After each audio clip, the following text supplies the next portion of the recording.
Mais alors, pourquoi tu quittes IBM? Alors pourquoi je quitte IBM? Parce que en 71, d'abord il y a un événement c'est banal de le dire, mais qui a été très important pour beaucoup de gens, dont moi, c'est mai 68.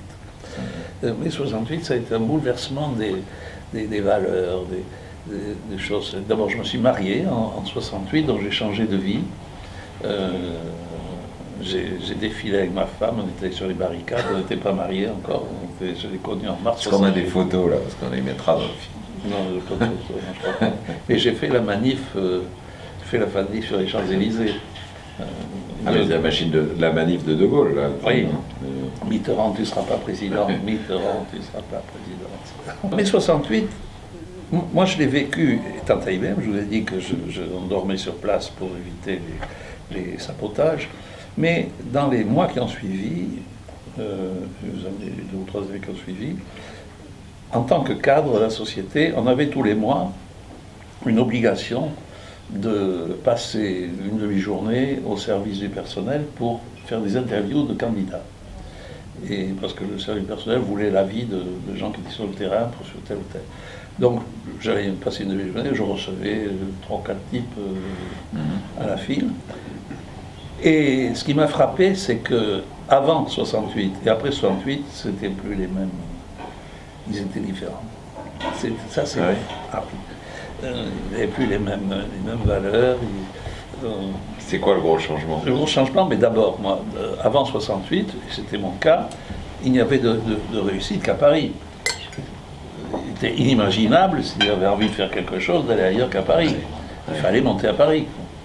Après 70, c'est plus vrai. Et les gens, c'est Razak, c'est tout à la terre, etc. Ça a commencé là, quoi. Et alors je dis pas que j'ai été sensible à ça, trop sensible, mais enfin je pense qu'il y a quand même eu quelque chose. Pour la première fois, je me suis dit, il y a peut-être un avenir ailleurs qu'à Paris. Quoi. Et alors, mais c'était une atmosphère. Et puis un jour, mon père venait de temps en temps à Paris, à sa société d'assurance. Je le sens pour toi. C'est parfait. Il venait à sa société d'assurance et on déjeunait ensemble. Et un jour, on déjeune ensemble, rue de Hautefeuille, je me rappelle, c'est un restaurant qui s'appelle le Beaujolais. Ouais. Et je ne sais pas si ça existe encore. Moi, je l'ai connu, moi, ça, le restaurant. Et le Beaujolais, et mon père était... mon grand-père était toujours vivant en 71, il est mort en 72, donc il était hors d'état de faire quoi que ce soit. Et mon père avait son agence d'assurance, plus une autre, donc il gérait pour le compte d'un parent, plus son poste de maire de Poitiers, conseiller général et tout, il était débordé, il était, mais limite dépressif, quoi, il n'en pouvait plus, quoi, il était très, très, très tendu. Et il me dit, puis maintenant, tant que je peux plus, ton grand-père ne peut plus s'occuper de l'âge, donc je suis obligé aussi de m'en occuper. Et j'arrive pas à tout faire. Et il me dit, je me demande si on ne ferait pas mieux de vendre les villes. Comme le marché va un peu mieux à l'heure actuelle, c'est peut-être le moment de nous en débarrasser. Ah bon. Mais j'assure, parce que lui, il était de la génération qui a eu 20 ans en 1933. Et pour lui, le vin, c'était une danseuse sympathique.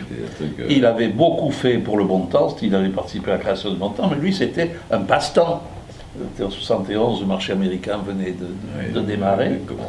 Et alors je lui dis, bon, écoute, on réfléchit, puis comme ça, je lui dis, mais si tu as trop de boulot, si je viens travailler avec toi, à nous deux, l'assurance est assez grosse, il y a de quoi vivre pour deux.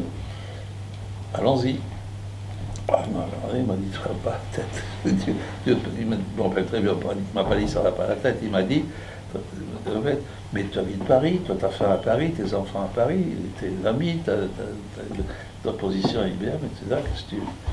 Bon, je lui ai dit, on peut en parler. On en a parlé pendant 2 ans. Mais dans ma tête, j'avais pris la décision. Ça a été comme ça. Tu avais envie de retour? J'avais envie, j'ai eu envie. C'était plutôt le cadre de vie, le changement de... Oui, oui. Le fait de... D'abord à Paris, moi je me suis toujours senti provincial. Même que j'y habitais 20 ans, Mais vous savez, quand vous êtes pensionnaire à Louis-le-Grand pendant 3 ans, puis ensuite à la Maison des Mines pendant 3 ans de plus, et ensuite au ministère de l'Air, vous n'êtes pas parisien, non? J'avais beaucoup de copains, ils étaient tous provinciaux. J'avais très peu de... Au lycée en particulier, les pensionnaires n'envoyaient pas les externes. J'ai d'abord passé 3 mois à apprendre à faire des assurances en stage à la compagnie à Bordeaux, à Paris, pour rédiger les polices incendie, parce qu'il fallait bien gagner sa vie. Donc c'était mon métier. Et tu arrivé quand même pour le vin ou pour l'assurance? Pour les deux. Pour les deux. Mon père m'a dit un jour, je souhaite que nous ne nous partagions pas le travail, qu'on garde de bonnes relations. Donc tu t'occupes de tout, moi je m'occupe de tout. On fera des choses en double, ça sera peut-être pas efficace, mais on s'entendra bien. Il faut qu'on s'entende bien. Et c'est ce qui s'est passé. Par la force des choses, je vais te dire pourquoi, nous nous sommes un peu spécialisés dans les années qui ont suivi. Lui, parce qu'il était très bon dans le domaine de l'assurance, c'était un très bon assureur, en particulier il était un très bon juriste. Et moi, parce que mon background ou mon expérience d'ingénieur a facilité la mise en route de la modernisation nécessaire qui s'est révélée nécessaire. Je ne savais pas, moi, quand je suis arrivé là-bas, qu'il allait falloir moderniser. J'allais là-bas faire de l'assurance, puis vivre à la campagne, et puis avec ma femme et mes enfants. Dans les mois qui ont suivi mon arrivée, j'ai surtout fait des assurances, et puis j'attendais que le marché redémarre, quoi. Personne n'imaginait ce qui allait se passer. Et puis, non seulement ça n'a pas redémarré, mais c'est allé de pire en pire. Quand le 73 a été mis sur le marché, mon père, en plus, sur le 72, qui s'était vendu à des prix faramineux, lui, il avait loupé le train, il était en séance au conseiller général, il n'a pas eu le temps de s'en occuper, il n'avait pas vendu la récolte. Mais il n'avait pas vendu les 72. Bon. Donc on était vraiment... La plupart des gens avaient encaissé leur 72, ils pouvaient tenir. Lui, il avait en stock. Il pouvait tenir, lui, il avait en stock. Arrive le 73, Jacques Théot, qui dirigeait à l'époque, je crois que c'était Lichine, président Lichine, dans un grand mouvement de générosité, dit il faut redémarrer le marché, primeur, c'est très important, tout ça, mais pas au même prix, il faut baisser. Non. Ah, déjà? Donc, moi je suis acheteur, mais à moins de 30%. Et qui même me suivait, il a acheté à moins de 30%. Et puis il a attendu que les autres fassent autant. Personne n'a suivi. Moins de 30, passé moins 40, moins 50, personne, pas d'acheteur. C'était une catastrophe totale. Plus personne ne voulait de vin. Il y avait les chez les négociants étaient pleins, les acheteurs à l'étranger étaient aux abonnés absents. Enfin bon, c'était. Et nous, on ne vendait rien du tout. Et ça a duré. Arrive le 74. C'est-à-dire qu'à ce moment-là, tu as le 72-73. On a le 72. Le 73, tu l'avais vendu un peu ou presque rien, non. Le 74, on se dit quel est le prix? Ah, il pas non plus le millésime du attends, siècle, 74. Je vais te raconter un truc là. Ce qui s'est passé, c'est que oui, c'était au moment de l'affaire des vins de Bordeaux. Cruz a été condamné en 74 à payer une amende très importante. Ils ont eu besoin d'argent, beaucoup d'argent. Donc ils ont vendu Pontet-Canet et ils ont eu besoin de vendre du stock. Il fallait qu'ils vendent du stock. Or, le stock, personne n'en vendait depuis plus d'1 an. Donc ils ont convoqué, c'était Alain Moses qui me l'a raconté il n'y a pas longtemps d'ailleurs, ils appelaient Bureau Balarès, c'est Alain Moses qui est allé, et sur un coin de table avec Lionel Cruz, ils ont pris le stock de Cruz, qui était considérable, ils ont fait une colonne prix actuel et le prix proposé, ils ont divisé par 3. Et ils ont publié le lendemain ce qu'on a appelé la liste Cruz. C'était, si mes souvenirs sont bons, c'était en octobre 1974. qui pour la première fois donnait des prix qui tranchaient par rapport, parce que les prix jusque-là, ils étaient fictifs, puisqu'il n'y avait pas d'affaires, mais ils étaient restés. Ouais, ils étaient restés et le premier qui a lâché, ça a été la Maison Cruz. Le premier qui a lâché le prix, il ne pouvait pas faire autrement.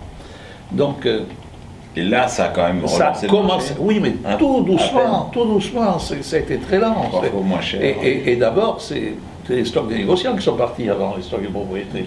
Les stocks des propriétés, ils sont restés chez nous, personne n'en voulait. Et en 1974, nous, on les a mis à la vente à 12 francs, contre 45 2 ans plus tôt. Et 12 francs, on n'a rien vendu. Et dans Panique à bord, là, je commençais à m'interroger, oui, sur qu'est-ce qu'on a fait. Je laisse tirer les sonnettes, je peux te dire, parce que j'avais des contacts avec des banquiers à Paris qui me faisaient sourire quand j'étais parisien, et puis qui, après, c'était différent. Et je vais devoir voir ce monsieur Vignac, qui me dit, à qui je dis, mais vous avez fait des investissements en Armagnac, vous ne voulez pas faire des investissements en stock de vin, des stocks, c'est bon ça. Et plus-value certaine, etc. Et le type, il dit pourquoi pas, et il m'a mis en contact avec son bonhomme qui s'occupait de ça, qui s'appelait Jacques Abéillé, qui était un type merveilleux, avec qui je me suis très très bien entendu, et qui m'a dit pourquoi pas, on va faire ça. Et on a fait une première opération sur des 74, 20 tonneaux d'un coup, c'était pas mal, 20 tonneaux, mais débité à raison de 10 caisses par client possible. Moi je leur vendais 20 tonneaux de linge-bage et 20 tonneaux d'armes de peste, puis eux ça faisait comme 20 000 bouteilles, ou je sais pas, et lui ils en faisaient des lots de 100, 200 bouteilles, et ils proposaient dans la France entière, et à l'étranger d'ailleurs, à des particuliers, pharmacien de Romorantin, ou le directeur d'hôtel à Abu Dhabi, il y en avait partout dans le monde, d'acheter des petits lots comme ça. Et on le fait, ça marche.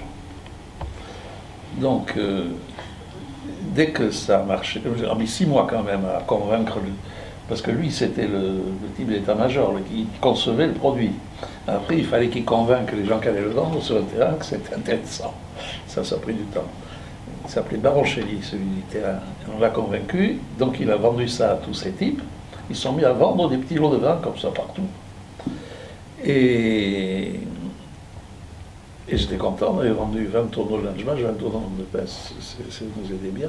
On a fait, je vous la fais courte, on a fait jusqu'en 78, on a fait 11 opérations de ce genre, avec une douzaine de crus, ça représentait des sommes importantes.